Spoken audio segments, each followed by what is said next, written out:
The lead design engineer of Riversimple, which is developing a hydrogen-powered car, is tweaking the design for the beta version of the RASA, the firm's zero-emissions vehicle. Will Priestner drags his mouse across the computer screen and carefully drops another piece of the vehicle's innards into place. The lead design engineer of Riversimple, which is developing a hydrogen-powered car, is tweaking the design for the beta version of the RASA, the firm's zero-emissions vehicle. There is a lot more functionality being added to this version, compared with the prototype, Priestner said. But there's no more space to fit it all into. So, I'm just moving things around to squeeze it in. This corrugated warehouse on a business park in Llandrindod, Mid Wales, feels a million miles away from the high-tech cathedrals of British car manufacturing, like Jaguar Land Rover in the Midlands, Nissan in Sunderland, and Vauxhall in Cheshire. But the humble surroundings are typical of the small army of Britain's booming specialist car makers. The latest report from the Society of Motor Manufacturers and Traders (SMMT) predicted the low-volume car sector is on course for a 60% boost in production by 2020, as a result of increasing global demand. The latest report from the Society of Motor Manufacturers and Traders (SMMT) predicted the low-volume car sector is on course for a 60% boost in production by 2020, as a result of increasing global demand. The report confirmed Britain is home to the largest and most diverse specialist car manufacturing sector in the world, with some of the most globally recognized and iconic brands. These range from the sporty Aston Martin and McLaren, to traditional hand-built operators such as Morgan Motor Company. In 2016, the SMMT said these niche marques turned over a collective £3.6 billion, up 52% from 2012. They employed 11,250 people, an 11.5% increase on 5 years ago, the majority in highly skilled, specialist roles, while also supporting tens of thousands of additional jobs across the supply chain. Smaller producers are booming amid growing concerns that UK car sales have peaked. Car production fell in the UK during September for a fifth consecutive month. A 14% fall in demand in the UK market drove the overall drop. The SMMT cited Brexit uncertainty and a drive to improve air quality as the main reasons for the car buyer apathy. Car dealer Pendragon last month sounded the alarm about the health of the automotive industry, issuing a profit warning it blamed on falling demand for new cars and lower prices in the used market. Dr. Paul Nguyen-Hewish, senior lecturer at Cardiff University's Centre for Automotive Industry Research, says the burgeoning specialist car manufacturing sector is able to buck that trend because it is less exposed to any Brexit impact. They will be less affected by Brexit because the main buyers for these vehicles will be in the Far East, or in Britain, he says.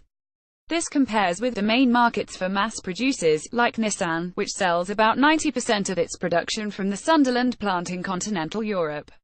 Dr. Paul Nguyen-Hewish, senior lecturer at Cardiff University's Centre for Automotive Industry Research, says the burgeoning specialist car manufacturing sector is able to buck that trend because it is less exposed to any Brexit impact. Morgan Motor Company, which makes hand-built sports cars in Malvern, Worcestershire, is the quintessential British specialty car maker. Unlike its larger rivals, it has seen no adverse impact on its business. So far this year, Morgan has notched up a 20% revenue increase on the same period last year. 2016 was the family-owned firm's best annual financial performance for 4 years. Dominic Riley, chairman of Morgan, said our growing success reflects the increasing demand for our hand-built British sports cars. This is especially strong overseas as we sell 70% of our cars for export. At the same time, owning a Morgan is still a rare treat. We make only 800 cars a year and our focus is on making limited volumes of high-quality, hand-built cars. As well as drawing on heritage, like Morgan, the strength of the low-volume sector can be traced to motorsport. Many tend to be spin-offs from the motorsport sector, because around half of the Formula One teams are here, Nguyen-Hewish said. In Britain, there are plenty of companies making money from producing 50 or more cars a year.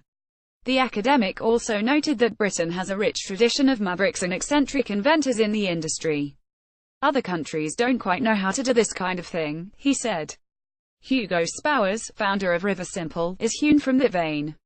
Spowers, like so many others in Britain's specialist car sector, has his roots in motorsport. The Riversimple boss designed and built single-seat racing cars for Formula 3 and Formula 4 racing. It was a business that reliably lost money, he says. But I had another business that restored old cars, including Formula Man's winners, for wealthy customers, and that's where I made money to fund the racing car business. Hugo Spowers, founder of Riversimple, has his roots in motorsport. The Riversimple boss designed and built single-seat racing cars for Formula 3 and Formula 4 racing. Spowers sold up and did an MBA, studying fuel cells and composite vehicle bodies. The fuel cell concept comes from the Rocky Mountain Institute in Colorado. They published it, but nobody ever did anything about it, he said. He has struck upon an issue that has plagued the car industry: how to build a cleaner, greener car. Spowers believes the answer is unlikely to come from one of the titans of industry, but from an upstart outlier. Riversimple's first vehicle, the two-seater Rasa, is due to go into full production in 2020. Spowers says it will have a fuel range of about 300 miles, and the only emission from its hydrogen-powered motor is water. The next few years are shaping up to be a watershed for green vehicles. Dyson is to launch its first electric-powered vehicle in 2020. BMW plans to build a fully electric version of the Mini at Cowley in Oxford from 2019, and all Volvo's new models will have an electric motor from the same year. Spowers believes a move to electric batteries is a step in the right direction, but doesn't go far enough.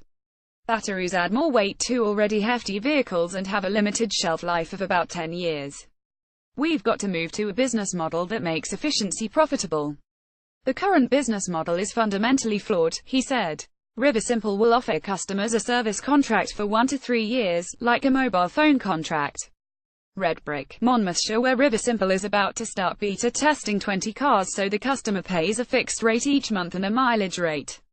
We call it usership, not ownership, he said. It's actually not too different to how a lot of people own cars now. Most have cars on a lease, or hire purchase agreement, and pay a monthly fee and then trade it in after 3 years.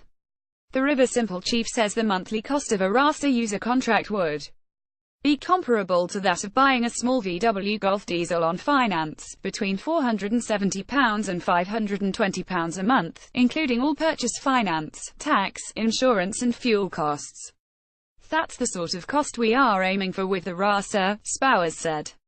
We are designing it for local use. So, if you live in or around Oxford, which is banning petrol and diesel cars from the town centre from 2020 and just use it to go back and forth to work at the shops, it would be ideal. The company is about to start beta testing, with 20 cars going into Monmouthshire for 12 months, with a hydrogen filling station in Abergavenny. Spowers is in talks with Powys County Council about a new production facility, where it will employ 220 people, making around 5,000 of its zero-emissions cars a year. At that scale, the plant is commercially viable, Spowers insisted. We estimate we will be trading profitably with about 9,000 cars on the road, so around 2 years of production. Spowers' plan is certainly ambitious, but he passionately believes that big changes will inevitably disrupt the auto industry, leaving an opportunity for smaller, more nimble players to play a huge part in the future. Whenever you have a disruptive technological shift, the incumbent usually disappears, he said. It is going to be different companies that establish successful businesses in the future. When the asteroid struck and dinosaurs died out, they weren't replaced by better dinosaurs.